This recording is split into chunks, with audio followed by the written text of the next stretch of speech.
good people will find work again. That's the key right there. And a hard worker. And a hard worker, people will want to work with you. Yeah. So you don't take it for granted that there are good people out there and you will pick things up. And if we were able to maneuver some things around and we know clients will work with them individually, what this does for them is now it forces them to be more individualized, independent on their business. Like, yo, I'm going to grow my business. Like, I'm going to make this happen regardless.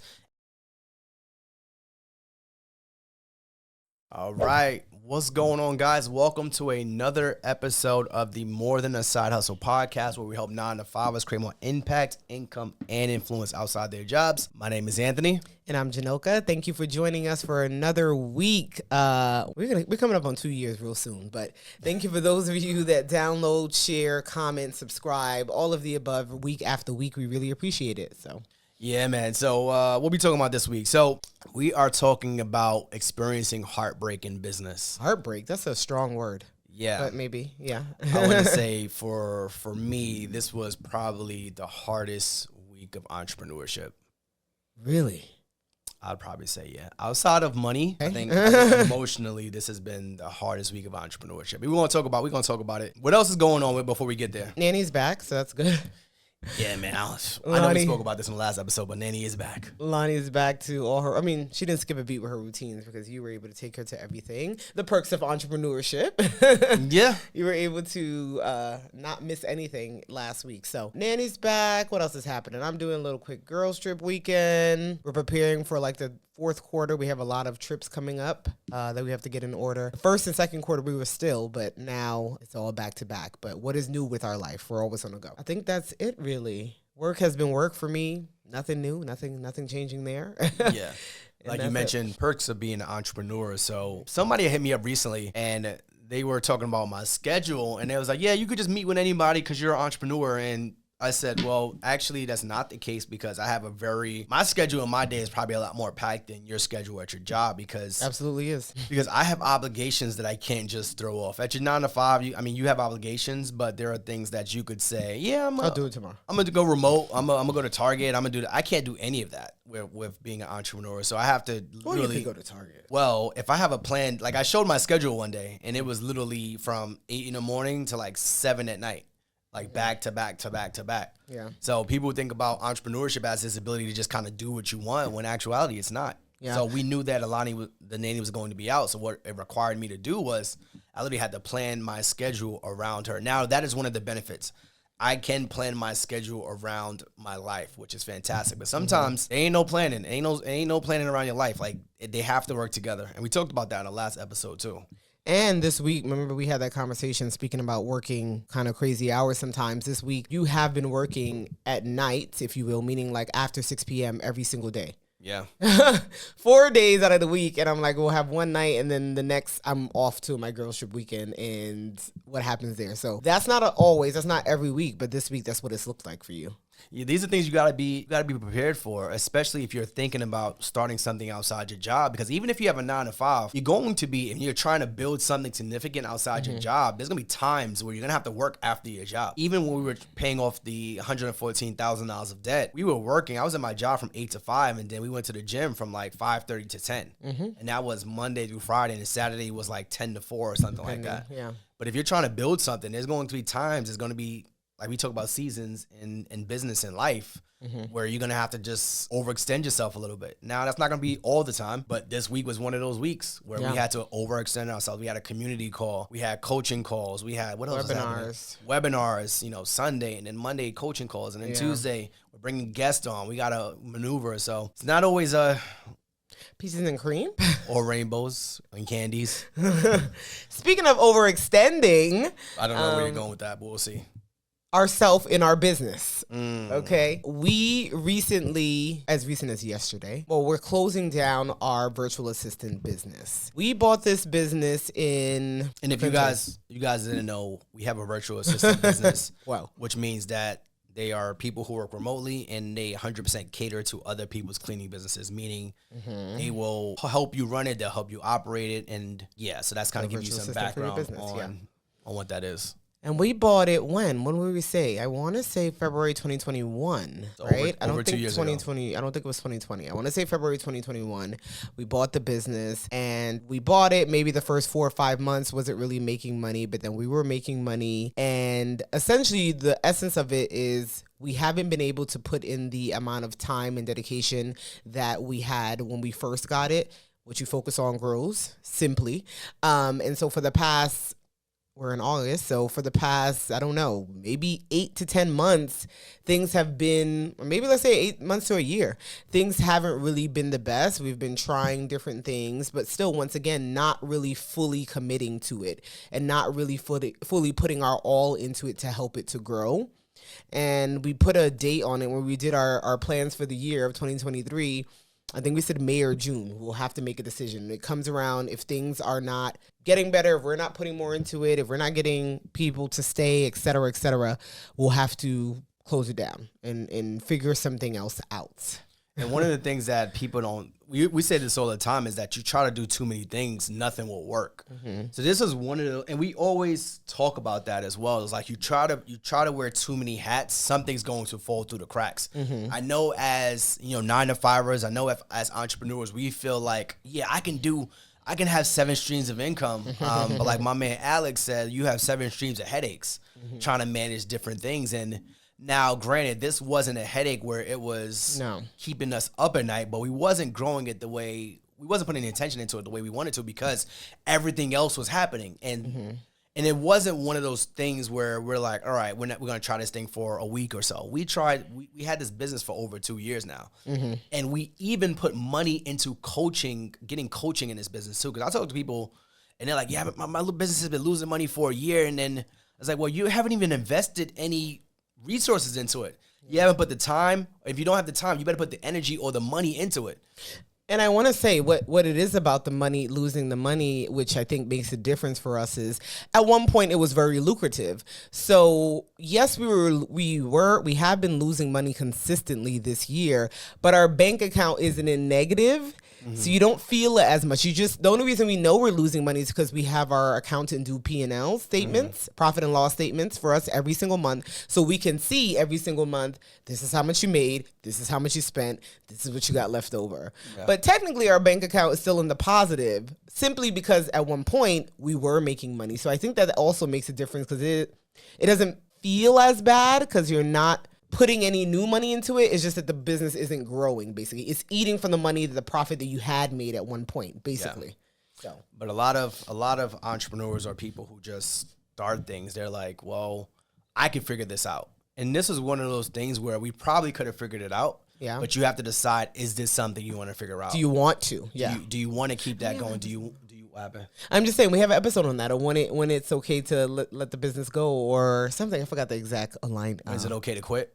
Yeah, something along those lines. Yeah. So this, like I said, I was talking to someone and they were like, yeah, my business has been losing money for a year. And it's like, well, you haven't even reached out to find any help or resources or anything. We've taken we put thousands of dollars into the business to get coaching, to learn more, to do research, to like do different things. And it just wasn't sustainable for our lifestyle. Yeah. Now, it's not one of those things where it worked. It was a vehicle. It worked when it needed to work for us, right? We had people, we had staff, and I say this all the time, but everyone wants to be a CEO. Everyone wants to be an owner until it's time to pay the bill. And we were paying that bill every single month. And that bill could be $5,000 that you're losing. Are you okay with losing $5,000 a month for a significant amount of time? No. Absolutely not. And I think the other part, the reason that took us so long to shut it down is because we also have had good people working for this business. When we bought the business, it came with good people, and a lot of them stayed around.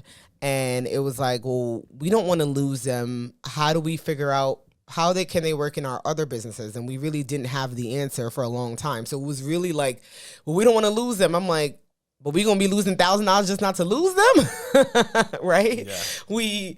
We can find good people again. Now, is it hard? Absolutely. We speak about this all the time in our course and in anywhere. Finding good people is very difficult. People that are dedicated, people that are responsible, go-getters, all those things is not an easy task. So when you have it, you want to hold on to it. But at what cost was the question that I know that me and Anthony, or I kept saying, like, listen, If you ain't gonna make a decision, I'm gonna put a date to it, and we gonna have to make it work. And that business partner is so important, because for me, I would have kept this thing going for as long as possible until it was like depleted other resources. Child. It would have impacted our other businesses, our other part of our life. And you have to have somebody be able to make a decision when you can't, especially as a CEO, as a founder. I know it's hard, especially for me. Janoka was like, well, we got to make the decision. But for me as a CEO, as a founder of this, I put more of my, not time or energy into, which I did, but I put more of my heart into it, meaning I was talking to the people. I was interviewing the people. I was on, like, our team was onboarding them, but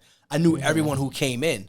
So it's a lot different when I was at my 9 to 5 and my manager was like, yeah, we got to let some people go. It's like, all right, well, let's go through the numbers. Let's see who's the lowest performer. We've had conversations with them and we let them go. I fired people on Christmas Day in my 9 to 5. And I was, it sucked, but I was like, at the end of the day, I could blame that on somebody else. When it's your business and you have to let people go, it's because either they weren't performing or you wasn't performing at the level as a CEO where you know you should have. And I take complete ownership of that, because you have to be able to say, I didn't put my time, energy, or resources into this, and this is on me. Right. And I'm not putting it on anyone else. Right. And I don't want to. That's the other thing. It doesn't make sense. That's the other thing. It became a thing of like, when we look at the numbers, when we look at the energy and the amount that it would take compared to how our other businesses operate, we always speak about what type of lifestyle and life that we want. And at this point, it's no longer what we want to do. Like, it doesn't make sense for us anymore. On top of losing money, it doesn't even make sense for us to try to rectify it anymore. Because most people, they'll quit something before they even go through a full year. They'll quit something before they even reach out for help. They'll quit something before things get really hard. They'll quit something before their bank account goes negative. They'll quit something before they even figure out what the next step is. Because it was just like, oh yeah, I don't want to do this thing. And I talked about the cycles of change. This is something that Alex Hormozy had talked about. And shoot, since we're on a podcast, let me pull that up right quick, because I thought it was a super important graph this year. And I talked about this on our coaching call last night as well. So the stages of change, and this talks about everything that a entrepreneur goes through, not even just in entrepreneurship, but also in life and business or relationships. So what I'm going to do right now is share. I'm going to see if I could find this right quick. So you're going to say you're going to share your screen. No. I was going to share my screen if I could. I'm about to say. They talk about the 5 or 6 stages of change. And if you're going to watch this on YouTube, hopefully we can put the graphic up there. Make sure you subscribe to the channel. We'll put this up there. But it's literally a seesaw. So it's like a wave, like up, down, up. So stage 1 is up. So you find something new, right? It's the shiny object. It's something that excites you. It's something that you're like, oh, I could get into this. And that's stage 1, which is uninformed optimism. So, right, you get excited, you're uninformed about it, but you're excited because it's something new. So it's uninformed optimism. Stage 2 is informed pessimism, right? So now you're like, you get into this thing and now you know more about it. You know more about it. You're at stage 2, you're like, okay, I got excited. I'm in this thing. And I'm like, yeah. It's not as what I thought it would be. Or you start pointing out maybe all the cons, the negatives of it. So now you're a pessimist about it. So this is when the hill goes down. The crisis of meaning is stage 3. So the crisis of meaning, you start to say, wait, why am I even doing this again? And this is when you make a decision, and your decision is going to be you're going to change your goal, or you're going to find a reason to quit. Right? This is stage 3. This is a very pivotal part of your business. And stage 4 is your crash and burn stage, where you just keep going down and you don't ever get out of that crisis of meaning. You can't find a reason to do this. There's no more optimism. You're like, I don't see the light at the end of the tunnel in stage 4. Where you go from stage 4 is, where do you think you go? If you're down there, you either go up or down. You either go up or stay there. So after you crash and burn, you go back to stage 1 because you already quit. You're like, I'm not doing this. So you find something else, and you are now... You repeat the cycle? You're uninformed optimism. Yep. So it goes up, down, and then it goes back around if you go to stage 4. Now, if you go from stage 3, which is the crisis of meaning, you ask yourself, why am I doing this? And when you make a decision, you say, you know what? I'm going to keep this thing going. And then you go from stage 3 instead of stage 4, which is a crash and burn, you go to stage 5, which is informed optimism. So now you understand it's not easy to do. You understand it's going to take some struggle. Tools. You have your tools, and now you see a little bit of light at the end of the tunnel. And stage 5 is when you go to, after stage 5 is like stage 6, which is the achievement phase. So I think for us in this business, I said we went from stage 3. We didn't go to stage 4, which is the crash and burn. We went from stage 3, which was like, why are we doing this? And we saw a flash of optimism, which was when we started changing things. We started hiring more people. We started getting more clients on. And we had informed optimism. But after a while, you're no longer optimistic because you don't have the time or energy or dedication to put into this thing. And then you kind of go back to that cycle. Right. So what's your thoughts on that cycle? No thoughts on it. At stage 6, which is achievement, you're like, oh, this actually works. And I think we were at stage 6 for a while where it's like, this thing is working, but it only works when you do the work. Yeah, I don't know that we ever second guessed that it was going to work or not, because then we wouldn't have bought the business model. At first, before we even, I mean, I don't know if you've heard us say a million times that Anthony is always the one that brings the business ideas. So what happened with this business, if you didn't know, we didn't even say this story. We were utilizing them as our VA company, and we got an email that they're closing down like in a week, or I don't know, a week or 2 days. I can't even remember what the email said, but it's like, we're closing, bye-bye. We're like, wait a minute, hold on now. What are we going to do? And then Tony was like, well, why don't we see if we can buy it? I'm like, I'm not buying the business. First of all, we're in the trenches of the cleaning business.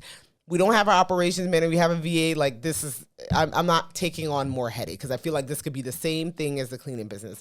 But what sold me on it was that it came with a manager, if you will. So technically, that she would be the buffer between us and the client. So I'm like, okay. Well, us in the operations. Us in the operations, the day-to-day. So I'm like, okay, this may make sense. Because now it's not about necessarily managing it. It's not about managing it the way that we do the cleaning business, because now there's someone there to do most of the heavy lifting. So this actually seems like it does make sense.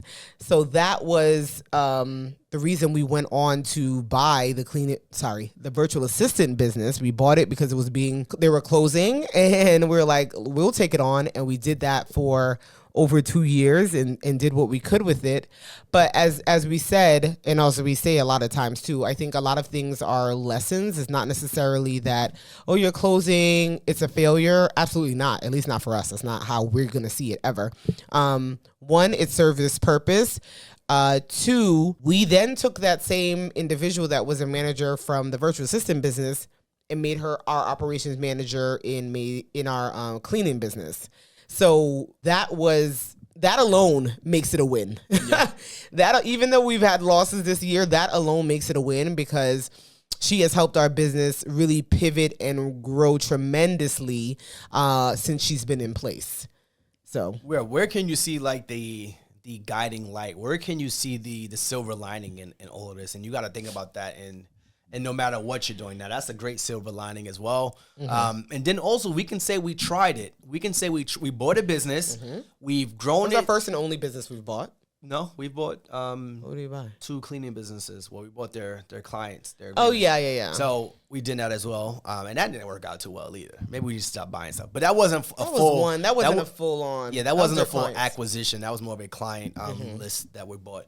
But it's like, what can you learn from the situation? And I tell our students this all the time, is like, when you start this business, it is not going to be easy. Like, you're going to be optimistic about it. And I told you about the stages of change, but what can you learn about it? So we've learned a lot of things. One of the takeaways you said was we were able to hire an operations manager. We realized that she's a lot more than just operations manager for our cleaning business. We learned that she can be operations manager for everything that we're doing. We've learned how to take resources and move them around and put the right people in the right places. We've learned how to have people that work under us manage other people. Yeah, we do that at our 9-to-5s, but it's a lot different when you have someone in your business managing other people. How much time do you have to put into that person to put into other people? How do you train them? How do you guide them? How do you make sure they move around and do the right things? How do you make sure they're doing the right things for your clients as well? So these are things that you have to learn as a silver lining, especially if you're going to do anything outside your job, because I said this is the hardest week. And even as of recently last night, I woke up in the middle of the night. Oh my God. I woke up in the middle of the night and I jumped out of bed. 2 things you pissed me off. I jumped out of my bed. We just had the conversation and I was like, this doesn't feel good. People don't want to have the difficult conversations. And I enjoy and I thrive in that difficult conversation, but it sucks all the time. So I think I handled the conversations very well. Absolutely. I mean, yeah, I said the same thing. I'm like, I don't disregard that it's a difficult conversation. I imagine if my boss is telling me, yeah, within the next 3 weeks, the company, whatever, you got to find another job or do whatever, whatever it is you want to do, you got to figure it out. I'm like, oh, okay, I've been here for 3 years, whatever the case may be. This is why we always tell people that your job ain't guaranteed. So, of course, it doesn't feel good because it's people's livelihood. And we have, 10 to 12 people that help to operate and run our virtual assistant business. But yeah, you did a phenomenal job, but I knew you would. So Last night, and maybe these conversations make it back to them. Like, we didn't go into this much detail because it doesn't make, you're talking to people, you're literally telling them like it doesn't matter. It doesn't matter. No, so last night in the middle of the night, I woke up and I jumped out the bed. It was, what time was it? Maybe 2, 3? 1 something, I think. 1. I jumped out the bed and I said, I smell smoke. And I ran to the kitchen. Janoka was like, whoa, as I ran to the kitchen. And I said, I smell smoke. No. You jumped out the bed and ran, and I said your name. You didn't respond. Then you came back in, and you was like, oh, yeah, I smell smoke. So I went to the kitchen, and I got to the kitchen. I didn't smell smoke anymore because I was up at that point. I wasn't sleepwalking because I don't sleepwalk. I literally jumped up out the bed, and I said, I smell smoke. The smoke was so real in my dreams that I thought it was real when I got up. By the time I got up and woke up, like fully was awake, I got to the kitchen. I was like, there's no smoke in here. Did you Google what that means, maybe? Shit, don't get me. I'm never one of the Google dreams. Oh my God. I never remember my dreams, so there's no way I'm Googling anything. Only when I was pregnant, I would remember dreams, but now I don't remember any dreams. Even though they say you dream every single night, but I typed in, what does smelling smoke? And it comes up in the dream. Well, this could be like when they say don't Google, don't WebMD stuff because people start to find things and think that they're dying. They're going through a seizure. Okay, well, they said that could be. They said smelling smoke is a sign of seizure when you're dreaming, not in life. That's real life. Okay, yeah, there's a difference there. Okay, they said I got a symptom of phantosmia. Okay, this is only a one-time thing. Stroke. Oh, wait. I gotta see. Okay, so they said when you smell smoke while dreaming, that's the important part. Is a commented dream of smelling smoke. Okay, now they going into gods and stuff like that. Okay, so we don't got to answer right now. But if y'all find out, let us know in the comments. Let me see what it might mean. But go ahead, finish your story. So you came back in. They said this is very significant, and this happens to a lot of people in their dreams. Blah blah blah. Let me see. All right, they ain't really got. They don't got nothing. At least nothing. At least nothing crazy worth discussing here. Okay, cool. So go ahead. What do you think that it ties back to? So anyway, I got up, I jumped up, and I said, "There's no smoke." And I went back in the room, and I said, "Yeah, I was dreaming about the smell of smoke." I was like, I was pissed. You were absolutely pissed because you went back to bed immediately. I went and I knocked out. And I'm here on my phone, but that just tells you the level of anxiety that these type of things can give you. Like, there's no reason why I'm making, and I know it's hard to fall asleep. And I also had an energy drink towards the end of the night too. I had a difficult time falling asleep too, but I thought I was like, there was something. Oh, there separate. you go. So this is not something that to take lightly when you have to literally, change people's lives in that way. Mm-hmm. Now, we've been able to keep this, like, this is something that wasn't going to last this long. And it was like we came in, we breathed oxygen into it, we gave it money, and then we had this thing going for multiple years. So that was the other thing for me why I said, and I got to word this right because then I could be considered mean, but why I said I didn't feel as heavy I felt as you were taking it. Because I'm like, and when we speak to some of them, they're like, one, they saw this coming. That's one. Two, they were able to admit there were times that they're like, I felt bad because I felt like I was just milking the clock. And I wasn't doing much either. So I'm like, that's going to be at your 9 to 5 too. Oh yeah. I mean, they say that the statistics show you only work about 2.5 hours out of the 8-hour day. So that's I don't disagree with that. No. Google it. So I knew that we gave a lot. So to me, it's like, yes, no one wants to lose their job. However, you probably were getting away like a bandit for a good amount of time. So it kind of like weighs itself. So to that extent, yes, I feel bad of closing a company and now this shakes up people's livelihood. So that's important to know. I do understand that. But on the other side of it, it's like there were signs that this is probably coming, and also the amount of work that you probably were putting in and get, the amount that you were actually receiving probably wasn't the same. So it's okay. It's okay, and it will be okay. And we took pride in the fact of not wanting to just say, okay, we're closing, Friday's the last day. Deuces, right? We wanted to make give people a good enough time, which is always tricky with business, because what that means for us, it exposes our hands and our cards, and clients could just start dropping, people could just start leaving tomorrow, same day, because they're like, oh, it's ending in a few weeks anyway. So that's a risk that we're taking as well by being nice and not just giving a 2-day notice or something and giving weeks notice. And this has happened to us before, where we gave, not in this particular situation, where we decided to stop working with someone and we gave them a couple weeks notice. Most people don't do that. You don't have to give people that type of heads up, but we're the type of people where we believe in karma, and we believe in being courteous, and we believe in maintaining a relationship sometimes. And we gave them ample notice, and the next thing you know, it was like, 2 days later. Next thing you know, it was like, yeah, we're going to stop doing this for you. And it was like, wait, I got to do all this myself now. You just literally cut me off. Thanks for screwing me. And screwed me, and then now I have to do all this stuff myself. Well, the silver lining in that was it forced us to figure this out sooner than we would have wanted to. And we were able to push out a product that probably would have taken weeks to do so, and literally by the next week. Yeah. And also for us to start to consider, which we've been talking about, but just not doing, which one of our coaches have mentioned that too. They're like, I don't find that you guys really, are hesitant to do things, but for some reason this is taking you so long. And we're talking about bringing things in-house. Like, that has been a conversation for us as we continue to grow our businesses. Yes, some things will always probably be with a contractor or something, but can we have people that just work directly for us and that's it? And that's what we're moving towards, finding that, to have people just be under us and our brand and be committed to us to grow with us. And that's kind of what the virtual assistant business has allowed us to do. One, find people, also find that operations manager that went from the manager for virtual assistant to manager for our cleaning business to potentially manager for our brand, like all of our businesses. So that's what we're looking to do. Those are the type of people that we want that can grow with us and really stick with us. That's another silver lining that you mentioned. We realized we learned how to hire and interview and screen people throughout. We've done it for dozens and dozens of people for that business. So now when we say, all right, we want to bring somebody on to do this, you can go find that person for me. And that's one of the notes too, is that you don't always want to outsource your work to other people. Like, you want to get to a point where you're not relying on other people. You want to bring people in-house who are dedicated to you. Yeah. And I find that to be one of the biggest challenges, because when you outsource the work, you're normally giving it to someone who is not fully dedicated to your business, your growth, your sustainability. They're just doing tasks that you provide to them.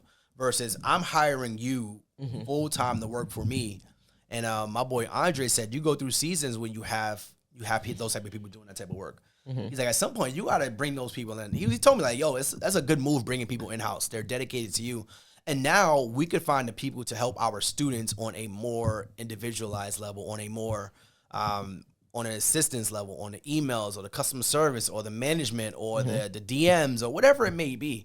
Now we're able to give our people who work with us directly more control as to our day-to-day, versus us trying to outsource everything to somebody else and they got 10, 15 clients. Right. So that's another silver lining too. Yeah. So with anything, we always try to find. Well, I guess with the closing of the business, I just simply don't see it as a negative thing. So yes, you're like, well, how is it not negative? Yes, it's negative that people are losing their job. But also, one, I'm confident they'll find another. Two, our clients the clients that we have, our virtual assistants, are open to working with those people as well. So if they were good workers, there are clients that want to work with them. There are clients that want to bring them in-house to work with them. So I'm confident that they will be okay. And I'm also excited for what that journey looks like now for our business and how it continues to grow. Because I think about, if the way that our business pivoted when we brought an operations manager into our cleaning business, we got our highest month, continue to get our highest months with having her in there. If that can happen with our other businesses by simply just bringing other people in to delegate and to help with the things that we need, then I'm confident it was the best move that we should have made maybe 7 months ago. But it was the best move for us in this moment. The best move for us in this moment, definitely. I don't disagree. I think that's one of the keys to, like you mentioned, good people will find work again. That's the key right there. If you are a good and a hard worker, people will want to work with you. Yeah. So you don't take it for granted that there are good people out there, and you will pick things up. And if we were able to, maneuver some things around, and we know clients will, work with them individually. What this does for them is now it forces them to be more individualized, independent on their business. Like, yo, I'm going to grow my business. Like, I'm going to make this happen regardless. And I think we did that with enough time to kind of get them to do that. But then the other thing was, I was talking to one of my even old coworkers, and the same exact thing happened at my job. They said, we are closing down your department. You got 4 weeks. Figure it out. And I said, that's a coincidence because I'm literally having the same conversation. But we did some things to make, to maneuver for some people. But they're going through the same exact thing at my job. And this is the same exact situation. And they're like, and one of my coworkers was talking about this, and they felt bad and stuff like that. And I said, I get it, but it wasn't your decision to make. You had no control over this, and it came from a higher up. It was somebody else that made the decision, and you got to do what's best for yourself and your family. And there's gonna be opportunities out there. If you're really good, there's gonna be opportunities, gonna be resources for you. And sometimes it forces you to figure things out. I was like, now you're in a position where you were thinking about doing something. You now have the opportunity to go out there and try it. Yep. You have the opportunity to go out there and try it because now it is forcing you. And a lot of great opportunities are brought on by people who are under pressure. The pressure is getting worse, though. What's that? You never heard that before? I think so. Okay. I don't remember, though. Just a thing on social Pressure's media. getting worse. Yeah. Yeah. So when now, things are bubbling over, like it's getting anxiety provoking. and we were having a conversation, and we were just talking about like it could have been a lot worse than this. And I said it could only go up from here. And I started telling them the story. I told them the story about us going out one night, and this is the story about just how things can get worse. And it can get worse, and it can get more worse. Worse is relative. Worse is relative. Consider it to be worse. So long story short, we went out one night. We brought Alani out with us. We were at a restaurant, and the first was like, all right, it was trouble with Alani. Parking was a problem. The guy almost hit me and Alani. Okay. And I was pissed. I banged on his hood and I cursed him out. People have never seen me that mad. This guy was literally driving off. He was driving off out the parking lot, speeding. They said he's mentally ill. I was like, you should not give a mentally ill person a vehicle. Yeah, like, we just try to help him with the car. And I said, you are number one. That was number one. We was pissed. We got inside. Number two, there was a guy who was like talking behind our wives or something like that. Mind you, we're all together as a group, as a couple. 4 couples. 5 couples, actually. My dad was and you're just like, you're talking behind somebody's wife. He was like, all right. The lady brushed him off. And the third time, he came back around and he said something slick. And my boy got up and he said something slick back. And the bouncer ended up removing him from the situation. And I said it could only go up from here. Then they started saying, I'm being sarcastic at this point. Yeah, because I'm like, this is not a good night for us. Then we ordered. We were supposed to go outside that night and sit outside on the balcony in the Globe. But they closed it off because it was cold and it was raining. It was pouring. But we're like, the Globe is enclosed. So why does it matter? But anyway, then they said they had a complaint that Alani was there, which she was Silent Bob. So I don't know what they've heard, but sure, fine. We'll head out. My father ended up taking her home. Fine. Then the food, somebody ordered pizza. It didn't come. Checked 30 minutes, it didn't come, came back, oh yeah, we actually don't have any more pizza. So as these things are piling up, I said it could only go up from here. That was just it could only go up from here. These are 5-6 instances where it can only go up. And then later that night we went somewhere else. And the girls started getting into it. Arguing and they're crying. Yeah, there was a few crying sessions and I said, happening. It can only go up from here. So anytime you say it's sarcastic. So every time I say it can only go up from here, I'm actually saying it can only get worse from here. Exactly. But when you look back, it's like, that's probably going to be the worst it gets. It might get a little worse than that. But if you went through that situation and you realize, you think in your mind it could only go from here, it could actually get worse. But if you go through that situation, you come out on the other side and you look back and you say, it actually wasn't that bad. It forced me to think. And I was like, even with the guy situation, I was like, yo, that could have got really bad. He was very bold by himself. He was very bold by himself, and it was 4 of us. It could have got really bad really quick with our wives and our daughters. And we don't know what he would have had outside, what friends were out. Listen. But when you look back on the situation, there are decisions, there are changes, there are things that are going to happen in your life that make you say, you know what, I'm glad I went through that. And even for us with this business, I'm absolutely glad we went through this. We tried it out. We were able to gain knowledge, resources, people, and it can only go up from here. That's the name of the episode. It can only go up from here. No, the name of the episode, which is going to bring you guys in, is how much we lost from the virtual assistant business. That, you guys love to be nosy about money, so that will be the name of the episode. We'll just say thousands, multiple thousands. Thousands of dollars. $1,000 lost, but we've gained thousands of dollars of knowledge. But I mean, we've gained thousands of dollars in other ways. So is it really a loss? It's a loss specifically for this business as a whole of our enterprises. It's not a loss. It's a lesson. But yeah. Appreciate you guys tuning in. Was there anything else? That's it on my part. Thank you for tuning in week after week. Make sure you're subscribing, sharing, downloading, commenting, all of the above. Listen, and come back again next week. If you guys found value and you stayed to the end of this episode, you're listening right now, and you did not leave us a 5-star review in the past or today, there is no excuse, man. You have to pay to play. And this is one of those things you are not paying for. So we would appreciate if you just really left us a 5-star review. We show up every week. We are 90 plus episodes in of full content. We've got short form content. We got YouTube. We are always showing up. And there is a lesson and there is a silver lining in anything that you're going through if you find it and look for it. So appreciate you guys being here. Another episode of the More Than a Side Hustle podcast. And we'll see you next week. Bye-bye.